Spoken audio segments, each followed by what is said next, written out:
अस्सलाम वालेकुम वरहमतुल्लाहि वबरकातुहू। देखिए इस रमज़ान मुबारक के आते ही रोज़ों के बच्चों के रोज़े रखवाने का, रोज़ा कुशाई की तक़रीब का सिलसिला शुरू हो जाता है और ख़ास तौर पे पहले रमज़ान में, मंझले रमज़ान में, अलविदा के रोज़े में, इन यानी जुमे का रमज़ान मुबारक के महीने के आखिरी जुमे को अलविदा जुमा कहते हैं। मंझला रोज़ा यानी 14वें रोज़े में या पहले रोज़े में बच्चों को रोज़ा रखवा कर रोज़ा कुशाई के नाम से तक़रीबात होती हैं और उसमें लोग जाते हैं, अज़ीज़ व अक़ारिब और रिश्तेदार जाते हैं। तो ऐसी सूरत में कहीं तो अज़ीज़ व अक़ारिब रोज़ा रखने वाले बच्चे और बच्चियों के गले में फूलों के हार डालते हैं, कहीं मेवाओं के हार डाले जाते हैं, कहीं नोटों के हार डाले जाते हैं। तो ये हार डालना दुरुस्त है नहीं। तो समझ लीजिएगा कि शरीयत के दायरे में रहते हुए दूसरे फर्द की खुशी में शरीक होना और उसकी हौसला अफजाई करना न सिर्फ ये कि जायज़ है बल्कि बहुत अच्छा अमल है।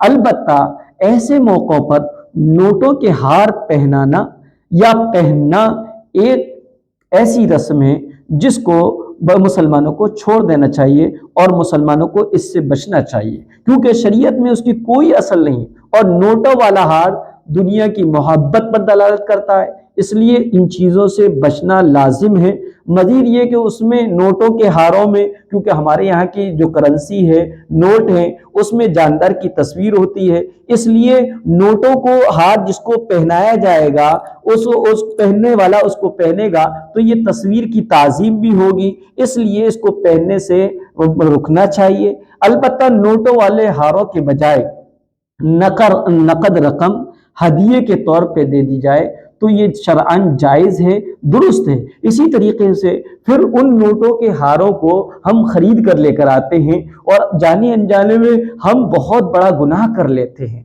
क्योंकि 1000 या 2000 के नोटों के हार का जो है आपको वो हार आपको 2200 में या 1400 में मिलेगा, यानी जितने का हार है उससे उसमें नोट कम होंगे। यानी आपका हार 1500 का है तो नोट उसके अंदर 1000 रुपए के होंगे। 500 रुपए इस बात के लिए जाते हैं कि वो करारे नोट हैं, नए नोट हैं और उस पर जो लेस लगी है, बेल लगी है, और हम जाने अनजाने में खरीद लेते हैं। अभी मैंने आपको बताता चलूं कि मुल्क की जो करेंसी होती है, सिक्के और नोट, चाहे वो नए हो पुराने हो, वो जो उनको लेन देन करते वक्त दो चीज़ों का ख्याल रखना है। एक तो वो बराबर सराबर होना चाहिए, दूसरा नकद होना चाहिए। तो ऐसी सूरत में आप जब भी नोटों का हार खरीदे, अव्वल तो खरीदे ही नहीं, लेकिन अगर कभी खरीदने की ज़रूरत पड़ भी जाए तो ऐसी सूरत में जो है 1000 रुपए के नोटों का हार आप खरीद रहे, जिसमें 1000 रुपए के 10-10 के 20-20 के 50-50 के नोट लगे हुए हैं और दुकानदार ने उसको 1400 रुपए का हार बताया है, तो आप पहले उससे हार लें और हार लेकर 1000 रुपए दें और फिर ये 400 रुपए जो जायद उसने बताए उसको अलग से दें और ये कहकर दें ये इस नोटों में जो लेस लगाई है हम उसके आपको दे रहे हैं। तो इस तरीके से ये मामला जायज होगा, दुरुस्त होगा। इसी तरीके से फूलों के हार पहनाए जा सकते हैं, कोई हर्ज की बात नहीं है।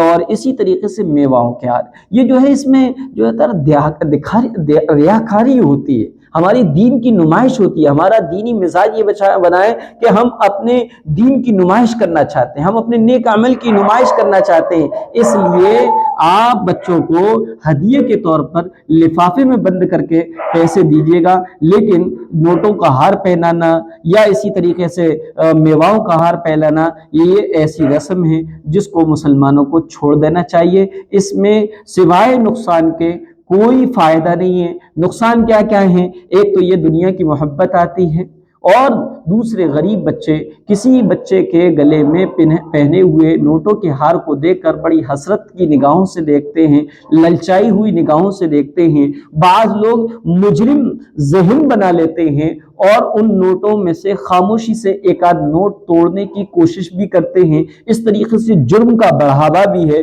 دوسرا یہ کہ اس میں تصویر ہوتی ہے اور تصویر کو پہن کر اس کی تعظیم کرنے کا بھی گناہ آئے گا، لہذا اس لیے نوٹوں کے ہار پہننے سے اور پہنانے سے اور خریدنے سے اپنے آپ کو بچا لیجئے گا۔